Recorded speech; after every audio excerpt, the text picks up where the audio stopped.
Hello everyone, this ARK representing Arcanine. Dear all, we are going to start a very interesting session. जी हाँ, ethics. इसमें बहुत ही specific और important aspects cover करूंगा जो exam oriented रहेंगी. सो ध्यान से सुनेगा, फटाफट सुनेगा, क्योंकि इस सेशन के अंदर काफी सारी बातें मैं कलेक्ट भी कर लेनी है. ठीक है, डिफिकल्ट चैप्टर बिल्कुल नहीं है. एक देखा जाए तो बहुत इंटरेस्टिंग एस्पेक्ट्स हैं और आई होप सबको समझ में आनी चाहिए. So let's start with the word ethics and business. हम लोग सबसे पहले एक वर्ड यूज कर रहे हैं यहाँ पे, एथिक्स. एक एग्जांपल समझते हैं फटाफट से. देखिए, जो मैं एग्जांपल देने वाला हूं, मैं जानता हूं उसमें से कई स्टूडेंट्स का आंसर क्या होगा, चाहे कुछ भी कहें, लेकिन मैं मानता हूं कि होगा तो आंसर वही. अज्यूम कीजिएगा आप एग्जामिनेशन हॉल में बैठे हुए हैं. ठीक है, अज्यूम कीजिएगा आप एग्जामिनेशन हॉल में बैठे हुए हैं और आपको एक लास्ट मोमेंट पे आपको एक लग रहा है कि ये मुझे क्वेश्चन का आंसर नहीं आ रहा है. एंड सडनली मान लीजिएगा आपके पास में या कहीं से भी एक फ्रेंड है और जो पॉसिबल है आपके लिए चीटिंग करना, मतलब पॉसिबल है कि आपको आंसर पता लग जाएगा और एग्जामिनर जो एक्चुअली इन्विजिलेटर है उसे पता भी नहीं लगेगा कि आपने चीटिंग कर ली है. तो आप वो चीटिंग करने के लिए, जी हाँ, क्या उस को क्वेश्चन के आंसर को लिखने के लिए चीटिंग कर लेंगे अगर पूरा मौका है? And I know that very well. बहुत सारे स्टूडेंट्स कहेगा नहीं सर, या बहुत सारा कहेगा हाँ क्यों छोड़े ऐसा मौका, ऑफकोर्स चीटिंग कर लेंगे. अगर ऐसा है तो एथिक्स आपको पढ़ लेना चाहिए. अगर आप चीटिंग कर लेंगे तो एथिक्स पढ़ लेना चाहिए, क्योंकि हमारे इंडिया में ना, यू नो व्हाट, एक बहुत ही वेल नोन कॉर्पोरेट है Infosys. Actually they are number of corporates, but एक इन्फोसिस का बड़ा अच्छा एग्जांपल बता रहा हूँ. इन्फोसिस के केस में ऐसा हुआ था, याद रखिए, जब उसके इनिशियल अगर बात करेंगे, फेज की बात करेंगे, जब इन्फोसिस अपने बिजनेस स्टैब्लिश कर रहा था, धीरे धीरे आगे तक बढ़ा रहा था, तो उन्हें सॉफ्टवेयर बनाने के लिए एक मशीन उन्होंने इंपोर्ट किया. कस्टम डिपार्टमूर्ति ने उसे क्लियरेंस नहीं दी और कहीं ना कहीं कस्टम डिपार्टमेंट ने ब्राइब मांगने की कोशिश किया. जी हाँ, ऐसा कहा जाता है कि नारायण मूर्ति को उस कंपनी के मैनेजर ने कॉल किया. मैनेजर ने कहा कि सर ऐसा है कि अगर हम इन्हें ब्राइब नहीं देंगे तो ये हमारी मशीन को क्लियरेंस नहीं देंगे, और अगर मशीन को क्लियरेंस नहीं मिलेगी तो अल्टीमेटली जो हमने ऑर्डर लिया है, किस चीज़ का ऑर्डर लिया है कि हम यू नो व्हाट, जो बाहर के हमारे क्लाइंट्स हैं, इंटरनेशनल क्लाइंट्स हैं, उन्हें सॉफ्टवेयर प्रोवाइड करना वो हमारा पॉसिबल नहीं हो पाएगा. बोलो ऑलराइट. अच्छा, अब या तो ब्राइब दे सकते थे वो, तो उन्होंने पूछा कि क्या अल्टरनेटिव हो सकता है इसका, बताओ. बोले सर इसका अल्टरनेटिव ये है कि हमें 135% यहाँ पे कस्टम ड्यूटी पे करना पड़ेगा. Can you believe that? Narayana Murthy का डिसीजन ये था. नारायण मूर्ति का डिसीजन ये था कि आप 135% कस्टम दीजिएगा, जैसे भी हो कीजिएगा, पेनल्टी भरिएगा, लेकिन फेयर प्रैक्टिस कीजिए. Can you believe? उसके लिए कंपनी ने मनी बोरो तक किया. जी हाँ, मनी बोरो तक किया ताकि वो फेयर प्रैक्टिस करे. अब ये छोटी सी बात आपको लगती है, यू नो, लेकिन ये आगे तक एक बड़ा इंपैक्ट छोड़ देती है. अब एग्जाम में भले एक छोटा आंसर हो सकता है, एग्जाम में हो सकता है, प्रोबेबली आपको अगर हो सकता है आपको मौका मिल रहा हो, अगर आप जरूर चीटिंग कर लें, हो सकता है, मुझे सबके लिए नहीं कह रहा हूं, बट हो सकता है. एंड आई नो, अपने दिल पे हाथ रखना. ठीक है, यहाँ सोल अगर है तो इस पे हाथ रख के बताना कि तुम चीटिंग करोगे नहीं करोगे. लेकिन जब वो रिजल्ट आएगा तो आप अपने पूरे अंदर से कॉन्फिडेंट होकर नहीं कह सकते कि हाँ, रिजल्ट पे पूरा का पूरा हक मेरा है, क्योंकि उसमें कहीं ना कहीं वो चीटिंग वाले आंसर का भी कंट्रीब्यूशन होगा. सो अभी यहां से ये कहानी इसलिए सुनाइए ताकि आप ये समझें, एथिक्स का मीनिंग समझें. एथिक्स का मीनिंग बेसिकली क्या है, आप देखिए, एक सिंपल लैंग्वेज में आपको यहां डिफाइन करने की कोशिश करता हूं. ठीक है, जो कि आपके लिए बहुत यूजफुल होगा. आई होप एग्जाम्पल इसलिए देता कि पहले एक रियलिटी पकड़ में आ जाए. ऑलराइट, चलिएगा, देखते हैं क्या कह रहा है एथिक्स का मीनिंग. एथिक्स का मीनिंग यहां समझते हैं. Just a minute. Yes. Now the moral principle that govern a person behavior, moral principle that govern a person behavior or the conducting of an activity. In simple words we can say that, मेरे को लगता है ये सही है, ये गलत नहीं है, मतलब what is right and what is wrong. In simple words, अगर हम ethics को उठाए ना, सिर्फ समझना, ethics और value को साथ में लेके चलें एक बार, तो value क्या करता है, हम बोलते हैं ना यार, ये इन चीजों को हम वैल्यूज देते हैं. मतलब क्या है, what you want to achieve in your life. Suppose आप क्या अचीव करना चाहते हैं, जैसे सीएस आप बनना चाहते हैं, ठीक है, और उसके पीछे एथिक्स क्या कहेगा कि आप उसको कैसे अचीव करना चाहते हैं. आप समझ रहे ना, किस तरह से अचीव करेंगे. मतलब अगर ध्यान से कहा जाए, इसे अचीव करने का तरीका, कंडक्ट, आप कैसे अचीव करेंगे. एथिक्स क्या बता रहा है, कंडक्ट. अब वो क्या सा कंडक्ट हो सकता है, अगर वो कंडक्ट है कैसा है, राइट कंडक्ट है या रॉन्ग कंडक्ट है. जैसे मैंने अभी एग्जांपल दिया इन्फोसिस का, वो इन्फोसिस, जी हाँ, वैल्यूज, ठीक है, we want to achieve this thing, but कैसे अचीव करना है, कैसे अचीव करना है वो बात कर रहा है एथिक्स। इन सिंपल वर्ड अगर एग्जाम में अगर आपके लिए आता है कि आपको डेफिनेशन प्रोवाइड करना what is ethics, you can use this one definition, this most easiest and it easy to memorise, क्योंकि यही आम आदमी की बात होती है। क्या है रिवाइज कीजिएगा मिसाल में, moral principle that govern what a person behaviour, moral principle that govern a person behaviour. मैंने जैसे कहा आपने क्या एक्शन लिया, जैसे कि इन्फोसिस के अंदर नारायण मूर्ति ने कहा कि आप ठीक है कस्टम ड्यूटी पे करो 135% करो, पेनल्टी देना दो, कोई दिक्कत नहीं है, लेकिन अनएथिकल प्रैक्टिस मत करो, ब्राइब नहीं दोगे। तो क्या कह रहा है, moral principle that govern a personal behaviour. मेरे साथ बोलो ना, कब पढ़ोगे, अभी बोलो। That moral behaviour, moral principle that what govern a person behaviour और the conducting of an activity. कैसे होगी वो, सही या गलत, वो हम देखेंगे, ठीक है। तो एथिक्स को अगर हम अपना मॉड्यूल में जाके इसके अगर छोटी सी एक बात को और कवर करने की कोशिश करें, देखिए यहां पर आइएगा एथिक्स, यहां से एक और पैराग्राफ ले सकते हैं, देखो समझाने के लिए। Ethics refers to well founded standards of right and wrong that prescribe what human ought to do, usually in terms of rights, obligation, benefits to the society, fairness or specific virtues. What is right and what is wrong and the right method of to do things. अब ये कैसे किया जाए, इसलिए देखो बात समझना, company society में है, प्रॉफिट ऑफ कोर्स, प्रॉफिट तो पर्पस उसका, वैल्यूज क्या है, प्रॉफिट बनाएगी, प्रॉफिट नहीं बनाएगी तो फिर किस लिए है, तो यहाँ प्रॉफिट बनाने के लिए तो है, लेकिन प्रॉफिट बनाने का तरीका क्या है। जैसे आप देखते हैं ना, एक्चुअली हम देखेंगे लोकल मार्केट्स में कई बार क्या होता है, जब खासतौर से दिवाली आता है या इस तरह के व्हाट हमारे यहाँ फेस्टिवल्स आते हैं, जब बहुत ज़्यादा डिमांड होता है स्वीट्स का, तो कई क्या करते हैं, जो स्वीट्स मेकर होते हैं वो एडल्ट्रेशन कर देते हैं, कुछ ना कुछ मिला देंगे उन चीज़ों के अंदर क्योंकि प्रॉफिट बढ़ जाए। बट क्या ये फेयर प्रैक्टिसेस हैं? नहीं, अनएथिकल प्रैक्टिसेस कर रहे हैं, लोगों की हेल्थ के साथ खेल रहे हैं। ये क्या होगी, अनएथिकल प्रैक्टिसेस। किसी डिपार्टमेंट से अप्रूवल लेना है, अप्रूवल लेने के लिए आपने ब्राइब दे दिया ताकि काम फटाफट हो जाए, काम तो हो गया, मान लीजिएगा जो अचीव करना चाहते थे वो अचीव करना तो ठीक था, जो आप अचीव करना चाहते थे, आप चाहते थे कि भाई प्रॉफिट बने, ठीक है, आप प्रॉफिट शेयर भी करेंगे, लेकिन उस प्रॉफिट को अचीव करने के लिए आपने क्या किया, अनएथिकल प्रैक्टिस किया। अब मैं जानता हूं आप में से बहुत सारे स्टूडेंट्स हो सकता है बोलेगा सर आजकल हर जगह होता है, सर कैसे मैनेज किया जाएगा। आई अंडरस्टैंड हर जगह होता है, लेकिन क्या आप जानते हैं ना, टाटा जैसी कंपनीज, इन्फोसिस जैसी companies, they believe in ethics. आप अगर उनके ऑर्गेनाइजेशन को, उनके मैनेजमेंट को ज्वाइन करेंगे, वहाँ एथिक्स को फॉलो किया जाता है। वो एक सिंपल वर्ड मानते हैं।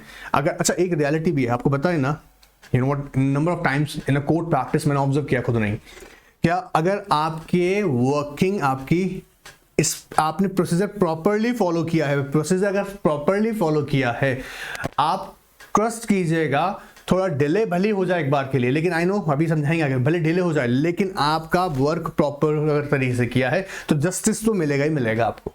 प्रोसेस अगर फॉलो किया है, कई बार क्या होता है, आपने प्रोसेस फॉलो करने के लिए आपने ब्राइब दिया, लेटर ऑन अगर यही भांडा फूट गया ना तो वो सारे छिट्टे सामने खुल के आते हैं, तो अगर आज नहीं तो कल दिक्कत आ सकता है, ठीक है। अभी जैसे एक चीटिंग वाला एग्जाम्पल था, बच्चा चीटिंग कर रहा है, ठीक है, चीटिंग कर रहा है एंड सपोज चीटिंग करते पकड़ा गया, तो क्या हो सकता है, चलिए सर हो सकता है सर वो आपको ऑफ कोर्स ऐसा ना हो, भगवान करे कभी ना हो ऐसा के साथ में कि आपको है ना ये बट कॉपी कर दिया जाए या और भी कोई एक्शन ले जाए, या चलो कुछ भी नहीं किया, सारी पूरी भरी क्लास हमने आपको बुरी तरह डांट दिया, तो अगर आपके अंदर थोड़ी सी सेल्फ रिस्पेक्ट होगी ना तो आपको बहुत बुरा लगेगा कि बोला चीटिंग नहीं करूंगा यार, अगर सेल्फ रिस्पेक्ट होगा। मैं यहाँ ये नहीं कह रहा हूँ कि तुम चीटिंग करो या नहीं करो, ये तुम्हारा रीजन है, मैं यहाँ पर तुम्हें एडवाइस नहीं कर रहा हूँ कि तुम्हें करनी है नहीं करनी है। ऑलराइट, नाउ तो सिंपल वर्ड में हमने डेफिनेशन याद किया, अभी क्या है एथिक्स का मतलब क्या है, मॉरल प्रिंसिपल दैट गवर्न, बोलो ना, moral principle that govern a person behaviour, वापस से ना, moral principle that govern a person behaviour और the conducting of an activity, और the conducting of an activity. अभी एक्टिविटी क्या थी, सही है या गलत है, ये डिसाइड करना है in terms of your rights, obligation और benefits.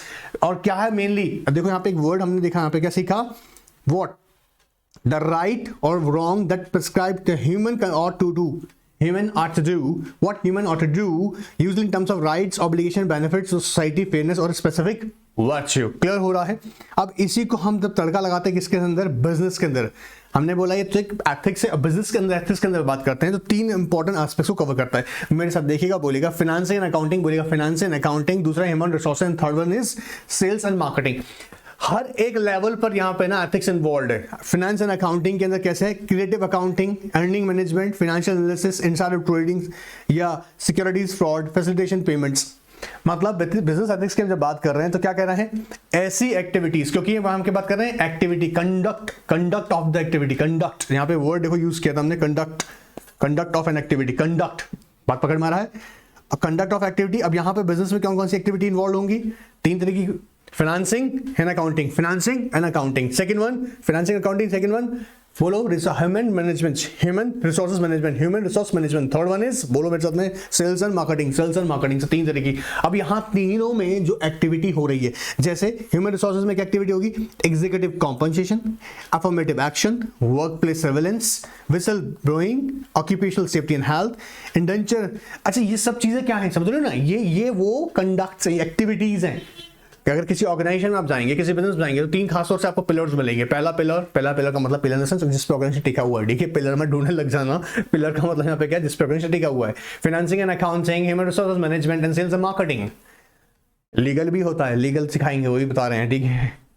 Alright, then sales and marketing, price fixing, price discrimination, green washing, spamming या using additive message, images in advertising, marketing of to the children, false advertising, negative campaigns, सबके सब जितनी भी activities है यहाँ कहीं ना कहीं एथिक्स, बिजनेस एथिक्स में यहाँ एथिक्स इन्वॉल्व है, ठीक है। अभी सिर्फ थोड़ा थोड़ा व्यू दे रहे हैं। अब देखिएगा एक और इंपॉर्टेंट चीज, देखिए यहाँ से ये है, now the question is how value affect the bottom line. Bottom line का मतलब देखो, समझो, एक ध्यान से समझो एक चीज यहां पर, जब यहां हम बात करते हैं क्या इकोनॉमिक, ह्यूमन, सोशल, ठीक है, इकोनॉमिक, ह्यूमन, सोशल, ठीक है, environmental, then evolutionary bottom line, these are the bottom lines. मतलब एक कंपनी मान के सोचो एक बार देखो, आप अपने बुद्धि में एक बात रखो कि अगर हम बोल रहे हैं इकोनॉमिक बॉटम लाइन, क्यों है सोसाइटी में company, for making the profit. But profit बनाने का तरीका क्या हो रहा है, आप समझ रहे हैं ना, प्रॉफिट बनाने का तरीका क्या है, प्रॉफिट तो बन रहा है बट अनएथिकल प्रैक्टिसेस से।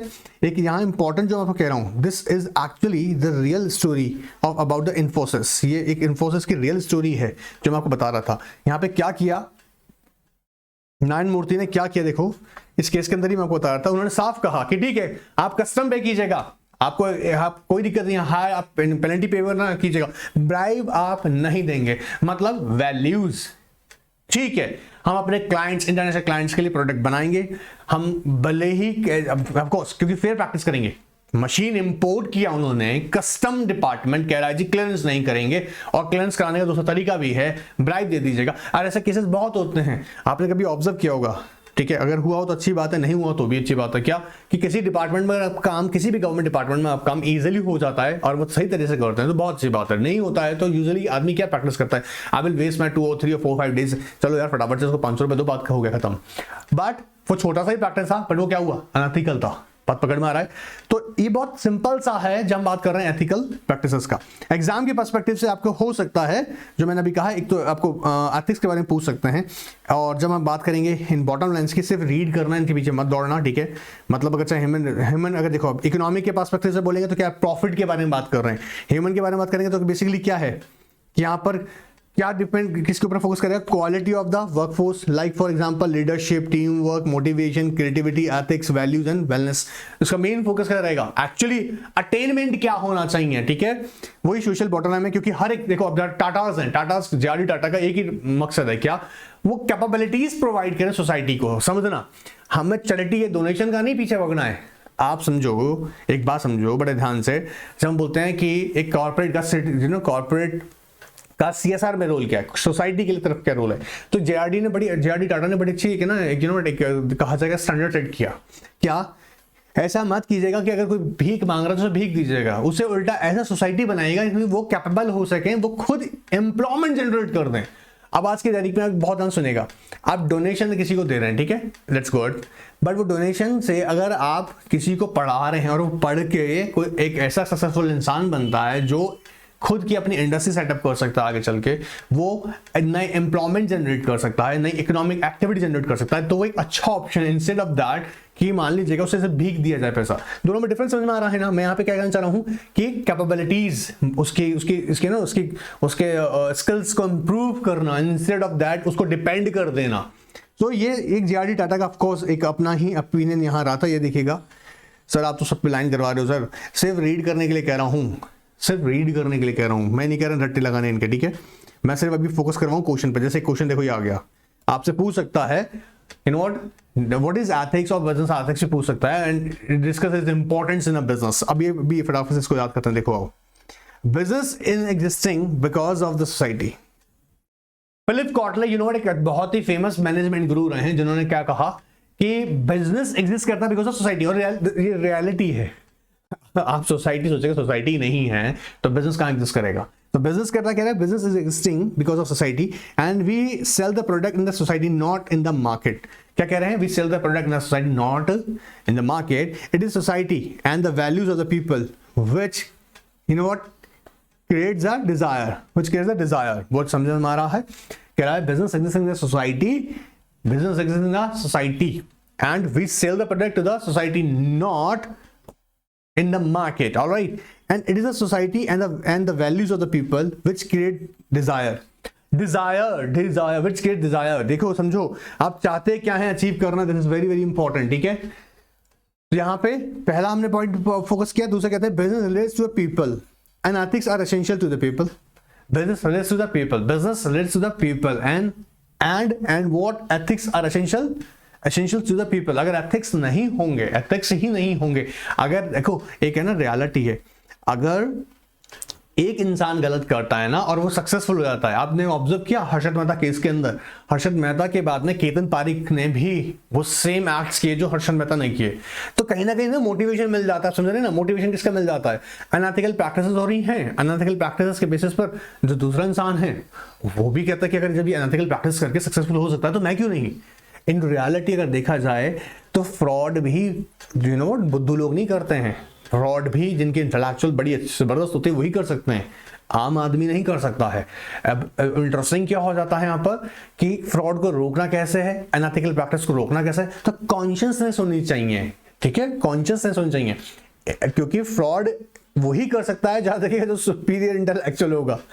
हर्षद मेहता जैसा इंसान कर सकते हैं, उन्हीं को देखा देखा मोटिवेट केतन पारीख को, और ऐसे बहुत सारे एग्जांपल्स हैं जो हमारी सोसाइटी में सामने डिसमिनेट नहीं हुए, पब्लिश नहीं किए गए हैं। Anyways, now the next is business relates to the people and ethics are essential to the people। Now ethical practices would result to a social contribution। अब ethical practice होगा तो ultimately उसका benefit किसमें होगा, social contribution। अब देखिए समझेगा, आप एक बात सोचेगा, जैसे आज के डेट में नरेंद्र मोदी का गवर्नमेंट आने के बाद से कई जगह ये बात क्लियर हुआ कई लोगों के लिए, ठीक है, पूरी तरह से खत्म नहीं हुआ, लेकिन एक लोगों ने बिलीव माना ना कि भैया हाँ फ्रॉड प्रैक्टिस नहीं कर रहा है, करप्ट प्रैक्टिस नहीं कर रहा है, ब्राइब नहीं लेना है, डिजिटलाइजेशन कर दिया है, भैया पकड़े गए तो छोड़ेंगे नहीं। ये क्या है कॉन्सेप्ट, ये कहीं ना कहीं क्या है कि सोसाइटी में कंट्रीब्यूशन बन रहा है। So ethical business practice, ethical practices would result into social contribution. First point हमने क्या देखा, ध्यान से रखना माइंड में एकदम, what business is existing business is existing because of the society, business existing because of the society. Second क्या हमने देखा, business relates to the people and ethics are essential to the people, business relates to the people, business relates to the people and ethics are essential to the people. And third word, ethical practice will to result to a contribution, what result to social contribution। Business malpractice can adversely affect its all stakeholders apart from the government environment, apart from the government environment etc। तो कह रहा है क्या, business malpractice adversely affect all stakeholders। अब सोच के देखो, Kingfisher में घपला हुआ, अल्टीमेटली पूरा इंपैक्ट हुआ। एक कंपनी फ्रॉड करता है, सोच के देखो, एक कंपनी फ्रॉड करता है तो बैंकर्स को इंपैक्ट आएगा, शेयर होल्डर पे इंपैक्ट आएगा, डिबेंचर होल्डर्स पे इंपैक्ट आएगा, उसका एम्प्लॉयज पे इंपैक्ट आएगा। क्यों, कई ऐसी कंपनीज हैं आज का डेट में, कई ऐसे लोग हैं, देखिएगा जो किंगफिशर के साथ में भी काम कर रहे हैं, ठीक है, उसके बाद भी काम कर रहे हैं। अब लोग आपकी क्या कहते हैं, वो लोग उसका भगोड़ेगा कंपनी में कर रहे हो जॉब, रेपुटेशन, मतलब एक एम्प्लॉय कहेगा सैलरी अच्छा ले रहा है, लेकिन आज कंपनी का रेपुटेशन क्या मार्केट में खराब हो रहा है, बात पकड़ में आ रहा है। तो जब भी बिजनेस अगर एडवर्स प्रैक्टिसेस करेगा, कैसी मैल प्रैक्टिसेस करेगा, तो उसका इंपैक्ट किस पे होगा, ऑल स्टेक होल्डर्स पे। ऑलराइट, नाउ फर्दर कहता है, देखिएगा, business will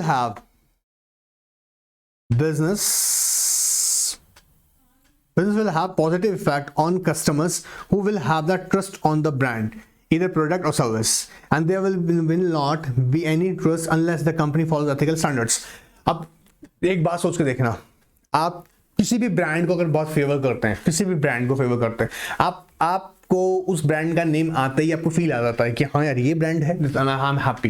कई बार तो नहीं होता, आपकी लोकेलिटी में कहीं एक छोटा सा वेंडर होता है जिसके यहाँ आप जाते हैं और आपको पूरा विश्वास होता है कि हाँ इससे अगर मैं जो भी आइटम खरीद रहा हूँ वो प्योर है, वो अच्छा है। कई बार ये होता है, हमारी लोकेलिटी में होती है ऐसी पर्टिकुलर शॉप्स जहाँ पर आप जाते हैं, आपको विश्वास होता है उसके ऊपर।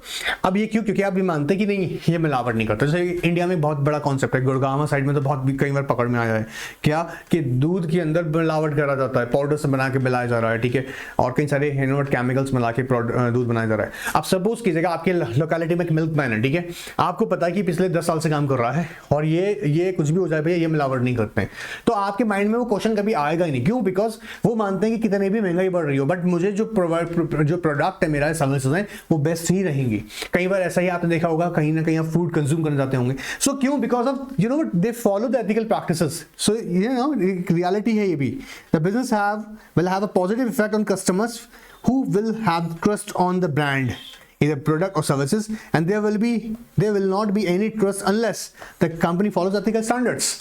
तो इंपॉर्टेंस समझ में आ रहा है। पहले इंपॉर्टेंस का देखे थे, business exist in society, business is existing in society, business existing in society, actually business exists because of society, business exists because of the society, all right, and second देखा जाए तो business relates to the people and ethics are essential to people। अब जब हम बोल रहे हैं कि business किसके लिए, लोगों के लिए, और एथिक्स लोगों के लिए जरूरी है, मतलब एथिक्स लोगों के लिए बहुत जरूरी है, तो इसका मतलब अगर बिजनेस एथिक्स फॉलो करेगा तो लोग अपने आप आपके पास आएंगे, ऑलराइट। तीसरी इंपॉर्टेंट बात क्या है? Ethical practice would result into social contribution, ethical practice result in social contribution. Fourth one है, यू नो व्हाट, अगर बिजनेस मैल प्रैक्टिस करेगा तो एडवर्सली इफेक्ट किसको करेगा? ये सारे स्टेक होल्डर्स को इफेक्ट करेगा। किंगफिशर का भी एग्जांपल देके बताया था आपको। And business will have a positive effect on customer who will have the trust on their brands in respect of products or services. And the next one is cultivates strong teamwork and productivity among the employees, resulting to enhance the employee growth. अब ये कह रहा है cultivate a strong teamwork and productivity among the employees relating to अभी सोच के देखो, जब इन्फोसिस केम, ऑफ कोर्स चेयरमैन ने नारायण मूर्ति ने अपने मैनेजर को बोला सुनो 135% कस्टम ड्यूटी पे करो, मैनेजर के माइंड में एक बात तो आ गया होगा कि चेयरमैन हमारा भाई एथिकल प्रैक्टिस करता है, सो उनके टीम में वर्क करने वालों के पास भी क्या मैसेज स्प्रेड होगा कि अनएथिकल प्रैक्टिस नहीं करनी, चेयरमैन चाहता ही नहीं है ऐसी प्रैक्टिस हो। बात पकड़ मारा है, ये नहीं चाहता कि आप कैसे भी काम करवाओ, इट डजंट मीन्स कि कैसे भी कराओ, काम जो भी होगा वो कैसे होगा, फेयरली किया जाएगा। Clear? And build a strong public image. आप जानते हैं ना, अभी बिल्डिंग, यहाँ पे आपको बता दूं मैं, 2 से 3 बार ऐसा हो चुका है कि बेस्ट कॉर्पोरेट कंप्लायंस अवार्ड, याद रखिएगा हमारी, और बेस्ट बिजनेस प्रैक्टिसेस के अंदर इन्फोसिस ने कई बार अवार्ड जीता है। क्यों? जब अच्छी प्रैक्टिसेस करते हैं तो आपका फेथ बड़ा होता है, बढ़ते हैं, बिलीव करते हैं। तो यहाँ पे क्या इंपॉर्टेंट चीज हो गया? It of course is build image in the public. क्या हो रहा है? So this question is also probable for upcoming exams. Organise structure that includes, अब देखो यहाँ पर, अब यहाँ पे एक और ये क्वेश्चन इंपॉर्टेंट छोटा सा है, याद रखिएगा, बहुत थॉरोली एक्सप्लेन करने वाला क्वेश्चन यहाँ नहीं आने वाला है 10 मार्क्स के अंदर। एटलीस्ट अगर वो आपसे क्वेश्चन पुट अप करने वाले हैं तो ऐसा कि वो वो भी जानते हैं 3 का पेपर है, 3 के अंदर 4 पार्ट्स में वो आपका बुक डिवाइडेड है, और इसलिए कहीं ना कहीं इसमें क्वेश्चन ऐसे बहुत डिटेल क्वेश्चन नहीं आएंगे, इसलिए समझा रहे हैं कि इधर ध्यान दे लीजिएगा, ठीक है। आइएगा Now, organizational structure touches on many issues related to ethics, जैसे alienation experienced by workers doing repetitive work. Alienation experienced by workers doing repetitive work. Feeling of oppression created by the exercise of the authority, या responsibility heaped on the shoulders of the manager, and power tactics employed by managers who are anxious to advance their career ambition. Health problems created by unsafe working conditions and absence of due for unnoised employees. देखिए अब यहां ना देखो इस sense में यहां से बताना चाह रहे हैं, क्वेश्चन ड्रॉ जैसा हो सकता है। An organization structure is important to study of business ethics.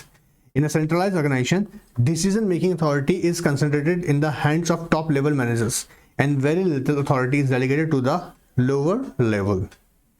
अब यहाँ पर कहाँ हमने यहां देखिएगा एथिक्स इन्वॉल्वमेंट की जरूरत पड़ती है। जैसे इसने कहा organisational structure touches on many issues related to the ethics.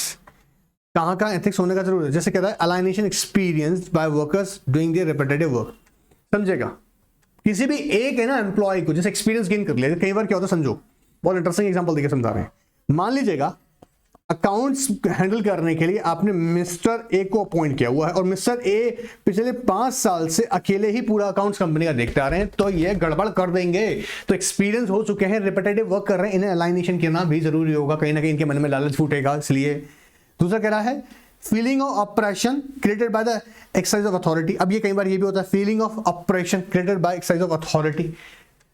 देखिए समझेगा, ऑर्गेनाइजेशन वही सक्सेसफुल होगा जो अपने लोअर मैनेजमेंट मिडिल मैनेजमेंट को भी प्रॉपर सुनता होगा। कौन? Top management. कई बार क्या होता है ना, एम्प्लॉय को लगता है यार जब देखो मेरा बॉस मेरे पे हुक्म चलाता रहता है, सुनता ही नहीं मेरी यार, बस पकड़ना, ये बड़ा खतरनाक हो जाता है। तो आपको उसको भी अपॉर्चुनिटी देनी चाहिए, न्यू आइडियाज अगर हैं तो उसको भी इन्वाइट करना चाहिए आइडियाज को। ऑलराइट, सो यहाँ पे क्या हो रहा है, यहाँ पर भी गड़बड़ आ सकता है। Feeling of operation created by the exercise of authority, ये responsibility heap on the shoulder of the managers. अगर आप एक्सेसिव अथॉरिटी भी दे देंगे तो भी गड़बड़ है, याद रखना एक्सेसिव अथॉरिटी भी दे सकते हैं आप, क्योंकि अगर एक्सेसिव अथॉरिटी है और उस पर कोई चेक नहीं है पीछे से तो गड़बड़ हो सकता है यहाँ पर। तो यहाँ पे भी एथिक्स का जरूरत होगा। And the power tactics employed by the manager who are anxious to the advance their career ambitions, और उन पे भी। अच्छा ये क्या ना, ऐसा नहीं है, देखिए ग्रोथ कौन नहीं चाहता, हर कोई ग्रोथ चाहता है, ठीक है। तो ग्रोथ के लिए शॉर्टकट ना यूज किए जा रहे हो, जैसे कई बार होता है। जैसे मान लीजिएगा टीम ने वर्क किया लेकिन अकेला मैनेजर अपने आप को आगे खड़ा कर रहा है, वो भी फैक्ट ऐसा है जो नहीं होना चाहिए, ठीक है। So just I am just giving you some examples where organisation touches the ethical practices. अब यहां ये मैंने क्वेश्चन को ऑप्शन लिखा है कि इसको भी आप ऐड कर सकते हैं। And 4 fundamental ethical principles like autonomy है, ठीक है, इसको भी एक बार से रीड करना। बेनिफिसेंस है, नॉन मेलेफिसेंस है, ठीक है, justice. So I just want to say, जैसे यहाँ पर ऑटोनॉमी का मतलब self rules and it teaches us what we should respect what other autonomy, but वैसे भी नहीं होनी चाहिए कि ऑटोनॉमी अगर वो कहीं ना कहीं आपको डिस्टर्बेंस के लिए हो, तो ऐसा नहीं है। We should respect other thoughts, बात पकड़ में आ रहा है, we should respect other thoughts, but वो थॉट्स रिस्पेक्ट करना समझना अलग चीज है। देखो एक एग्जांपल समझा दें, कई बार फिर बाद में आप हो सकता है कोई रहेगी। Self rule, we have an obligation to respect the autonomy of other person, which is to respect the decision made by the other people concerning their own lives. This is called the principle of human dignity. It gives an unnegative, of course, it gives us a negative duty not to interfere with the decision of the competent adults and positive duty to empower the others for whom we are responsible. Clear हो रहा है? Just a minute. This is too much. All right. चलिए. So I just want to say that कि ये सिर्फ एक बार ऊपर से ही रीड करना है. Let's understand. अभी तो क्वेश्चन आएंगे हमारे पास, चिंता मत करो चैप्टर से. कुछ उधर चैप्टर से निकलता जा रहा है. 2 क्वेश्चन अभी बताए, बिजनेस एथिक्स क्या है, इंपॉर्टेंस क्या है उसका बिजनेस एथिक्स के अंदर बिजनेस, ऑलराइट, वही अच्छा इंपॉर्टेंट क्वेश्चन है। दूसरा ऑर्गेनाइजेशन स्ट्रक्चर के अंदर बिजनेस एथिक्स कहाँ होता है, एक छोटा सा मुझे कहीं ना कहीं छोटा सा इंपॉर्टेंट लग रहा है, पर एक बार जरूर देख लीजिएगा, ठीक है। प्रिंसिपल सिर्फ एक बार ऊपर से रीड करना है, मैंडेटरी नहीं है उसको पूरा थोड़ा रीड करने का। नाउ डिलेमा की बात कर रहे हैं। डिलेमा का मतलब आपके लाइफ में कई बार हुआ, जैसे अभी हमने एग्जांपल दिया था आपको कि क्या होता है, समझो 2 चीजें हर इंसान के लाइफ में आता है, क्या सही और क्या गलत है। अच्छा क्या होता है ना, जो सही है, जैसे समझो इस बात को बड़े ध्यान समझो, सही क्या है कि एग्जाम अगर मुझे पास करना है तो मुझे बहुत मेहनत करना पड़ेगा, ऑलराइट। और गलत क्या है, उससे भी आप अचीव कर लेंगे। गलत क्या है, मान लीजिएगा कोई आपसे कहता है सुनो ऐसा है, ये पकड़ो क्वेश्चन पेपर, याद रखिएगा हम क्वेश्चन पेपर करें जो आपको नेक्स्ट 100% आपके एग्जाम में आ गया, ठीक है। क्वेश्चन पेपर सिलेक्टेड क्वेश्चंस दे दिए आपको, और ऐसा हो रहा है, वो कौन दे रहा है, मान लीजिएगा, अज्यूम कर लीजिएगा, हम बस सिर्फ एग्जांपल के लिए कह रहे हैं, यहाँ पर बताने के लिए कह रहे हैं, ICSI का कोई ऑफिशियल है, वो ऑफिशियल जिसके पास अथॉरिटी है, समझो ना, जिसके पास अथॉरिटी है कि वो क्वेश्चन पेपर को बता सकता है कि क्या आने वाला है। अब मुझे पता है कि मेरा बहुत सारा बच्चा है, अगर उसके लिए कोई बोलेगा चलिए 5,000 रुपए दीजिएगा एक क्वेश्चन पेपर का, दे देंगे, बनना सीएस है ऑफ कोर्स, तो सही रास्ता क्या है, रात दिन मेहनत करूंगा, अच्छे से पढ़ूंगा, सीखूंगा और एग्जाम क्रैक करके दिखाऊंगा, रैंक होल्डर बनकर दिखाऊंगा।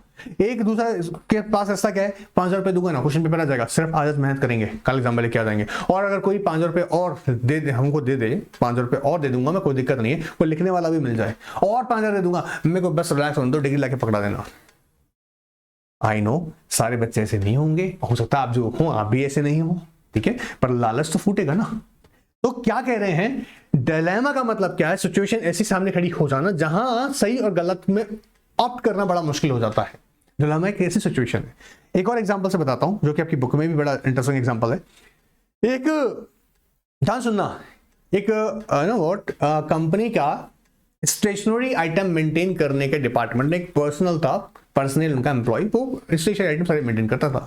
कंपनी के अंदर लगभग 10,000 एम्प्लॉयज थे, तो डेली बेसिस पे स्टेशनरी आइटम जैसे पेन कितना आया, रजिस्टर कितना है, ठीक है, कितना पेजेस का रिक्वायरमेंट है, वो सब स्टेशनरी मेंटेन करता था। उसके रजिस्टर भी मेंटेन करता था, भाई किसने लिया, जैसे किसने एम्प्लॉय कौन से डिपार्टमेंट से रिक्वेस्ट आया, किस प्रोजेक्ट पे कितना स्टेशनरी यूज हो रहा है, वो सब मेंटेन करता था। अब उसका सैलरी बहुत अच्छा भी नहीं था और फैमिली बड़ी थी, 3-4 बच्चे। अब एक स्कूल में बच्चे को जरूरत पड़ेगा कि उसको हाइलाइटर पेन चाहिए जो कि थोड़ा कॉस्टली भी था। उसे लग रहा था कि मैं कैसे इसको अगर मैनेज करूंगा तो मेरा बजट मिल जाएगा महीने भर का। सडनली ही थॉट कि यार मेरे ऑफिस में भी तो ये पेन्स वगैरह आते हैं। वो अब समझो, उसे पता है कि उसके सामने सिचुएशन क्या क्या कि अगर ये पेन मैं लेके जाता हूं यहां से और कल को पता लग गया तो मुझे उसके साथ डिसमिस कर दें, और दूसरा अगर नहीं लेके जाता हूं तो मेरे बच्चे का प्रोजेक्ट कैसे होगा।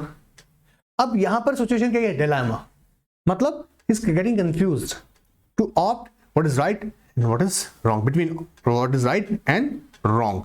Dilemma is a situation that requires a choice between the option that are or seem equally unfavorable or mutually exclusive. Equally unfavorable but दूसरी बात क्या हो रही है, और या फिर mutually exclusive, अलग अलग है, ठीक है, एक ही अगर होता है कोई दिक्कत ही नहीं था। तो यही जहां ऑप्ट करने में कंफ्यूजन है, ठीक है।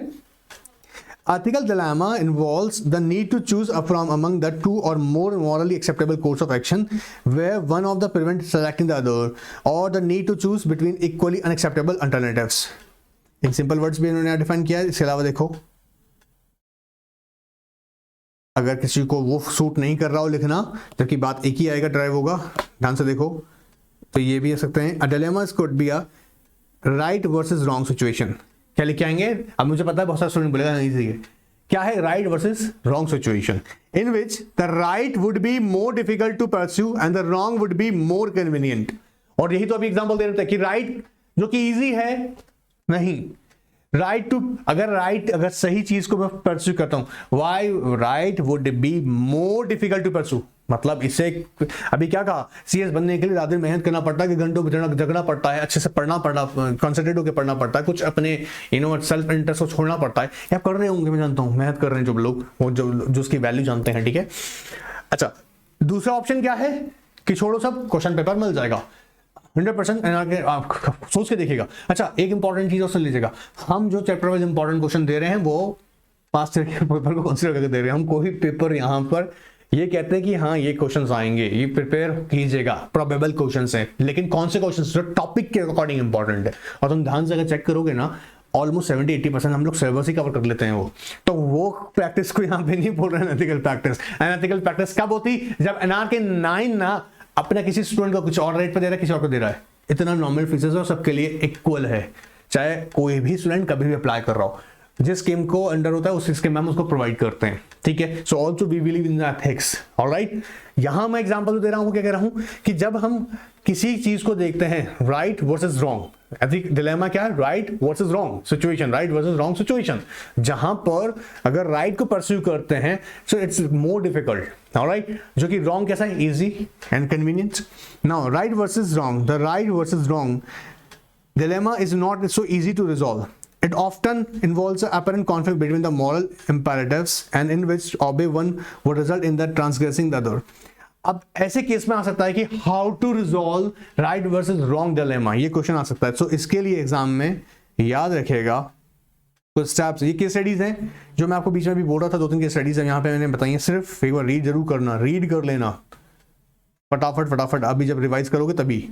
अब ये देखो एक तरीका है, ये क्वेश्चन भी बन सकता है एग्जाम में।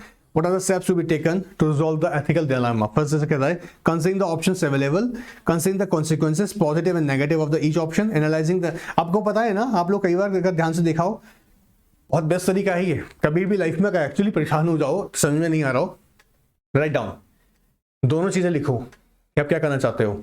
जैसे मान लीजिएगा अगर CS में बनने के लिए चीटिंग करता हूँ, वैसे करेंगे ये नहीं बता रहा हूँ, चीटिंग करता हूँ तो क्या क्या कॉन्सिक्वेंस हो सकते हैं। अगर मैं पकड़ा गया तो मुझे कॉपरेट भी कर सकते हैं, अगर पकड़ा गया तो बड़ा जबरदस्त इज्जत भी उड़ाया जाएगा पूरा क्लास के अंदर।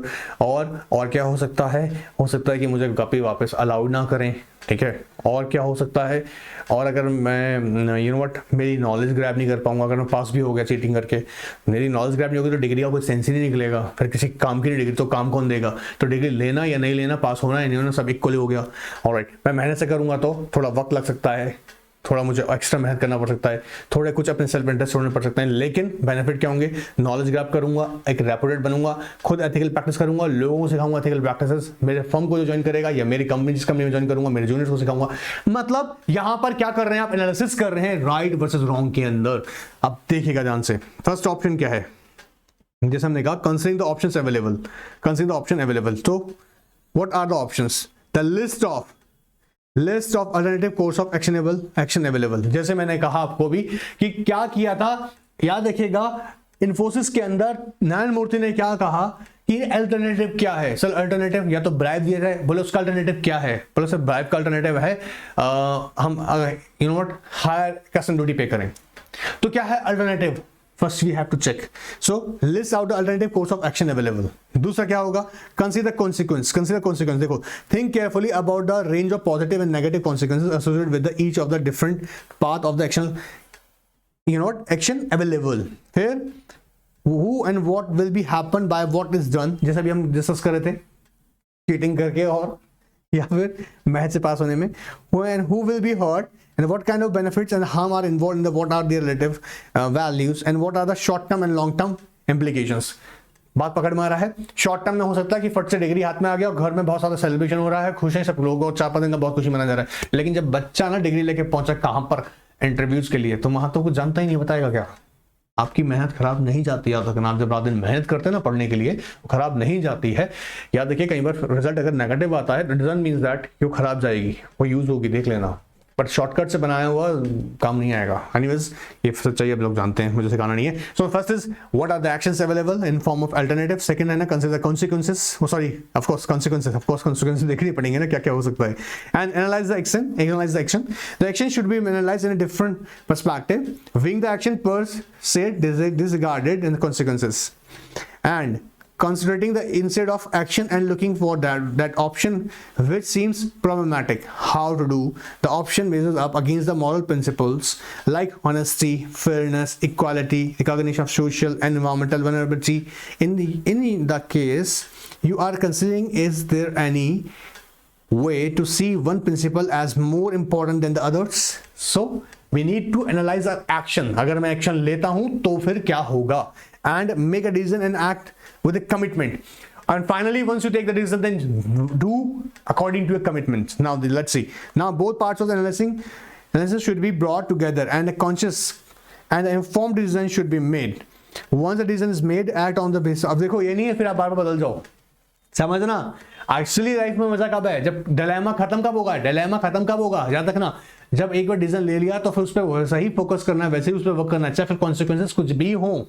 समझना, अगर आपने डिसाइड कर लिया कि नहीं मैं मेहनत से पास होऊंगा CS, तो भले ही आपके फ्रेंड्स या कोई भी आपको कितना ही कह रहा हो कि नहीं देख क्वेश्चन पेपर अवेलेबल है, बोला अब तो करना है तो CS अपने दम पे ही करना है, चीटिंग तो नहीं करूंगा, नहीं तो फिर डिलेमा आ जाएगा। और सेकंड मारा है सर, डिलेमा नहीं आ जाएगा, भूत आ जाएगा ऐसा लग रहा है। And evaluate the system. Now, think about the circumstances which lead to a dilemma with the intention to identifying or removing the condition that allowed it to arise, such as the change in the system in consultation with the concerned person. अब हो सकता है कि ऐसा क्यों कर रहा है, देखो समझो जैसे मैं कह रहा evaluate the system, जिस सिस्टम की वजह से इसको गलत और सही में डिसीजन लेने में, जैसे एक एग्जांपल मैंने दिया था, उस एम्प्लॉय को बेचारे को अपने बच्चे को हाइलाइटर पेन देने के लिए ना चाहते हुए, क्योंकि उसका सैलरी कम है, तो उसने ना चाहते हुए क्या किया, कंपनी के स्टॉक में से निकाल लिया, जो स्टेशनरी थी उसके निकाल लिया, ठीक है। अब यह प्रॉब्लम क्या है, ये सिस्टम में प्रॉब्लम है ना, कि एटलीस्ट इतना तो है कंपनी को करना चाहिए कि एजुकेशन फैसिलिटीज तो उस कंपनी के एम्प्लॉयज को मिलनी चाहिए, कंपनी के एम्प्लॉयज के जो बच्चे हैं उनको मिलनी चाहिए, या फिर उसकी सैलरी में कुछ ऐसी चीजों में इजाफा करना चाहिए। ये जो वैलिड चीजें हैं एटलीस्ट उसको कंपनी प्रोवाइड करे, अदरवाइज वो क्या करता रहेगा, सेम प्रैक्टिस करता रहेगा। बात पकड़ में आ रहा है? So evaluate system and of course consult with the concern person. So these are some steps which helps to resolve dilemma situation. So first, what are the options in terms of alternatives? Second, हमने करना है consider consequences, क्या क्या उसके consequences हो सकते हैं, क्या क्या उसके होगा। Then again, then analyze the action and the make the decision, and क्या करना है, रहे बने रहना है। So act with the commitment, and the last one is evaluate the system. All right sir, अब देखो आगे क्या बताते हैं। Code of ethics, code of conduct, समझना एक बार, कई बार ये भी छोटे से बात होती है। कोड ऑफ एथिक्स, एथिक्स क्या है, सिंपल वर्ड डिसीजन मेकिंग, आप कैसे डिसीजन लेते हैं, जैसे मैंने कहा क्या सही और क्या गलत है, उसमें से आप जो डिसीजन ले रहे हैं डिसीजन मेकिंग को हम क्या करें, कोड ऑफ एथिक्स, ठीक है। जब हम बोलते हैं code of conduct, code of conduct, तो यहां हम क्या बोल रहे हैं, एक तरीके से एक्शन, जो आपने यहां पर डिसीजन लिया है उसको एक्शन फॉर्म में लेकर आना होगा, कोड ऑफ कंडक्ट, ठीक है। देखो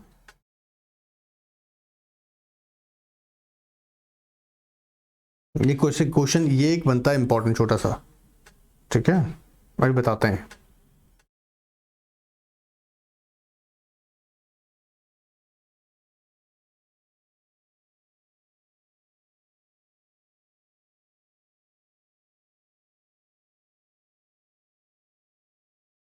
Ideal ethical organizations.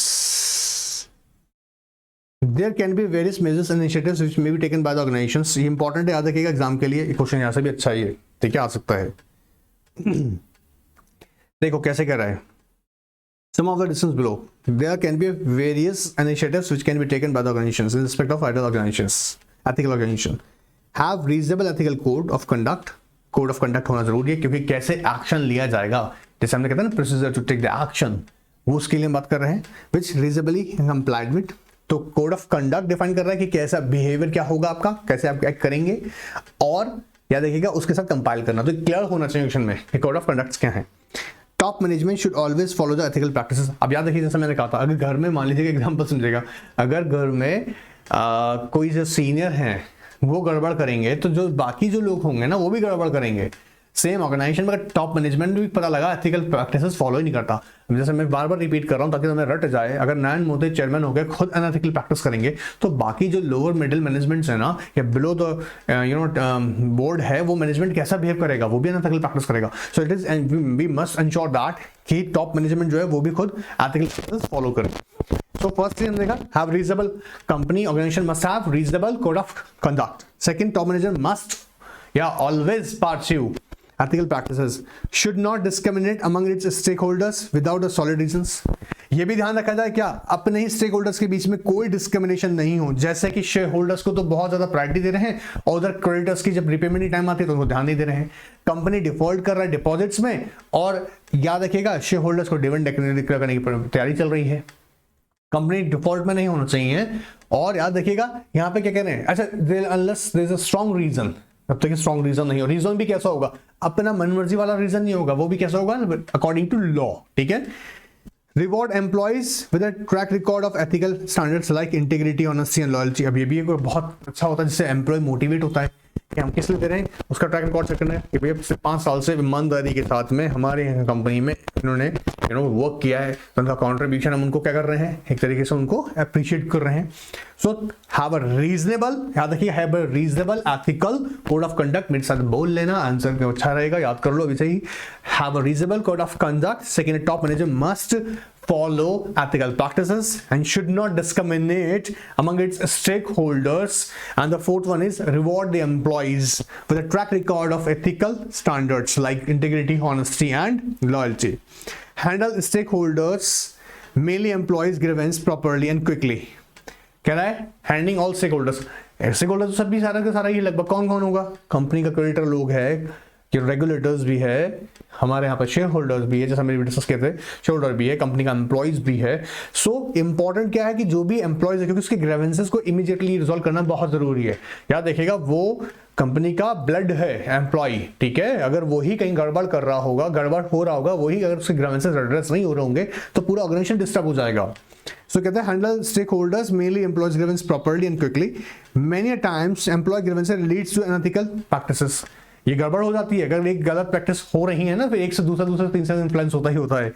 Alright, conduct ethic workshop. Ethic workshop मतलब टाइम टाइम में एथिक वर्कशॉप कराएं। एथिक का मतलब यहाँ पे बेसिक जैसे मैंने बताया कि मॉरल वैल्यूज सिखाएं, ठीक है।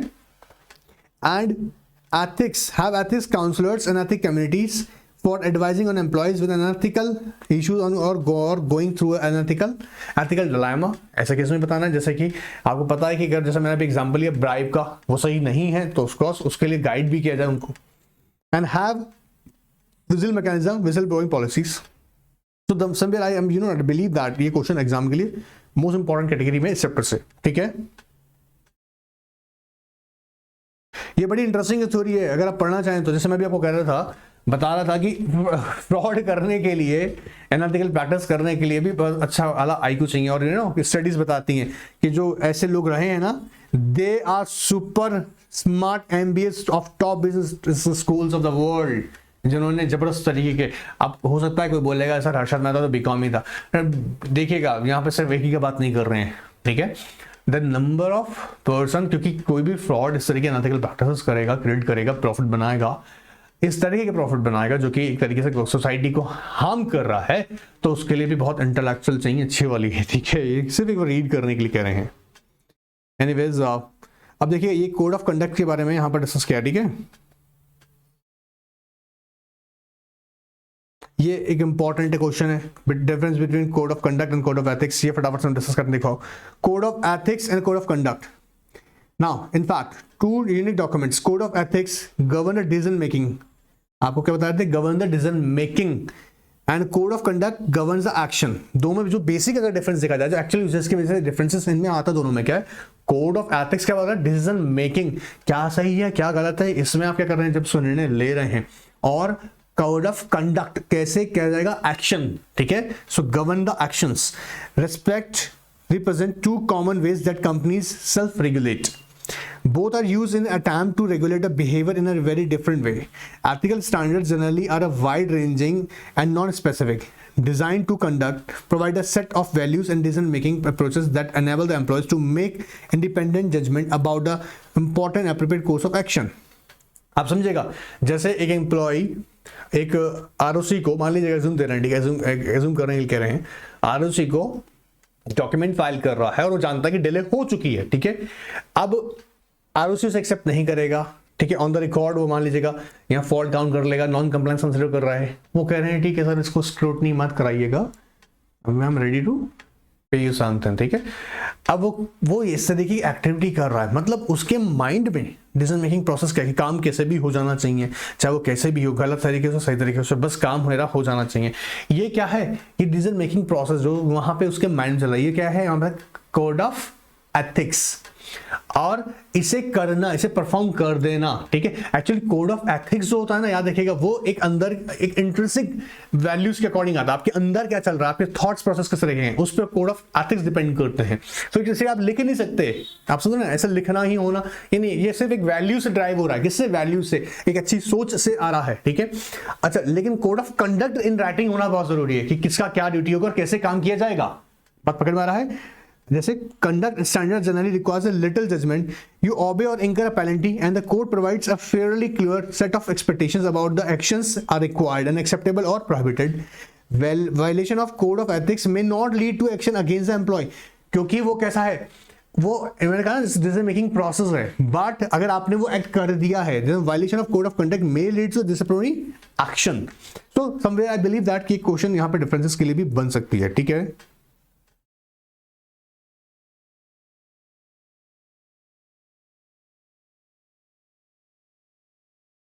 जैसे देखो ये भी है,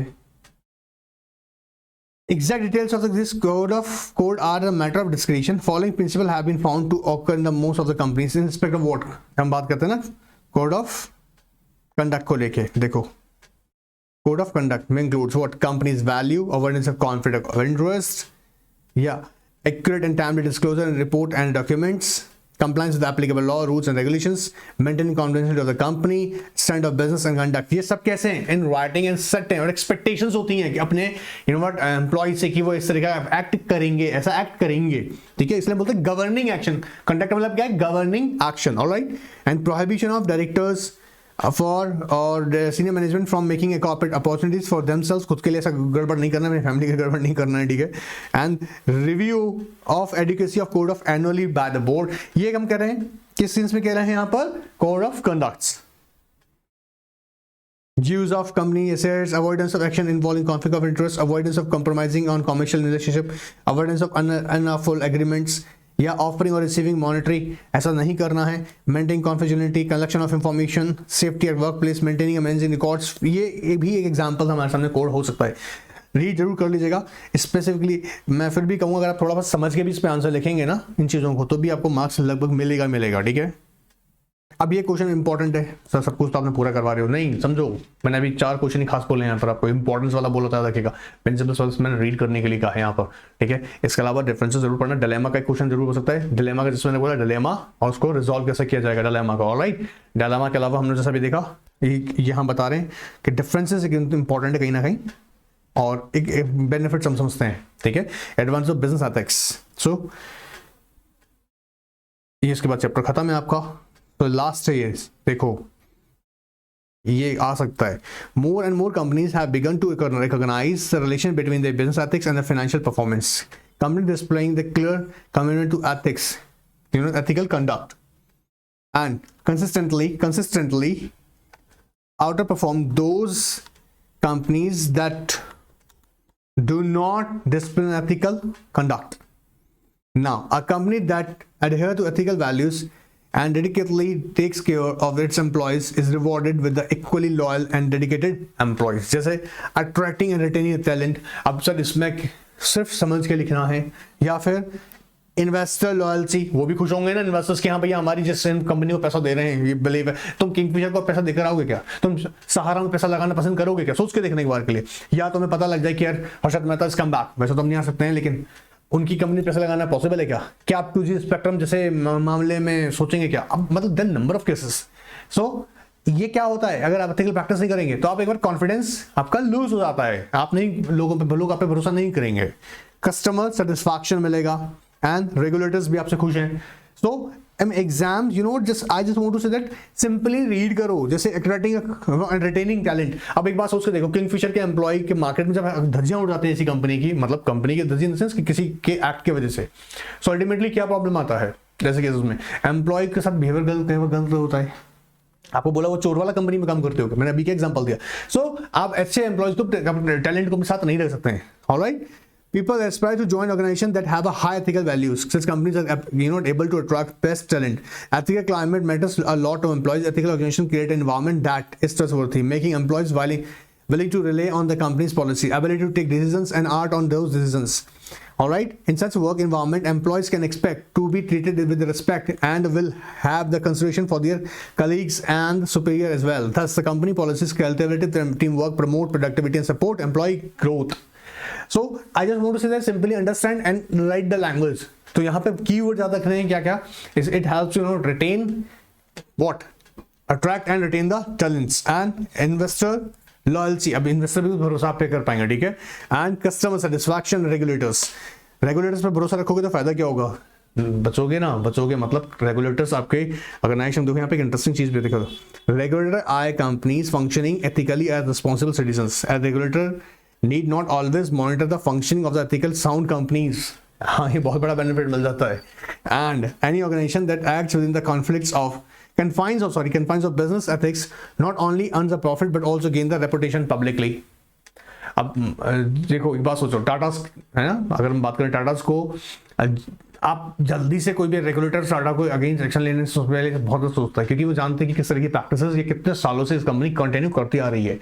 alright, they basically they contribute their entire efforts towards the society. आप पकड़ में आ रहा है, एक अलग ही इमेज बनता है। एनीवेज, सिर्फ यहां याद रखना है छोटा सा ये पॉइंट, क्या क्या क्या बेनिफिट्स मिलेगा हमको, एडवांटेज होगा, attract and retain the talented employees, investor loyalty, customer satisfaction and regulators. Sir क्या ये एग्जाम में लिखा हूं बस 4 पॉइंट ऐसे लिख दूं? नहीं, सिर्फ पॉइंट्स ड्रॉ करके ही सिर्फ रिमाइंड करना है। होप इतना तो हम समझ रहे होंगे। सिर्फ एग्जाम के पर्सपेक्टिव से सेशन को इस तरह से रेडी किया, याद रखिएगा, इसलिए यहां ऐसे गो थ्रू किया हुआ है और इंपॉर्टेंट क्वेश्चन कर सके हैं। नेक्स्ट पार्ट के अंदर नेक्स्ट चैप्टर को फटाफट से कंसिडर कर लीजिएगा, उसके अंदर भी इंपॉर्टेंट क्वेश्चंस हैं। तो यहाँ पर 10 मार्क्स का हम लोग लगभग प्रिपेयर कर रहे हैं, जो कि हम वो भी बचाएं अपने। 90 हम प्रिपेयर कर चुके हैं, 10 और हम लोग लेना चाहते हैं। ऑलराइट, नेक्स्ट पार्ट फटाफट से देख लीजिएगा, और उसे तो कंप्लीट अच्छे से देख लीजिएगा। कोई रह गया हो तो ना कि नॉन के व्हाट्सएप पूछेगा। ऑलराइट।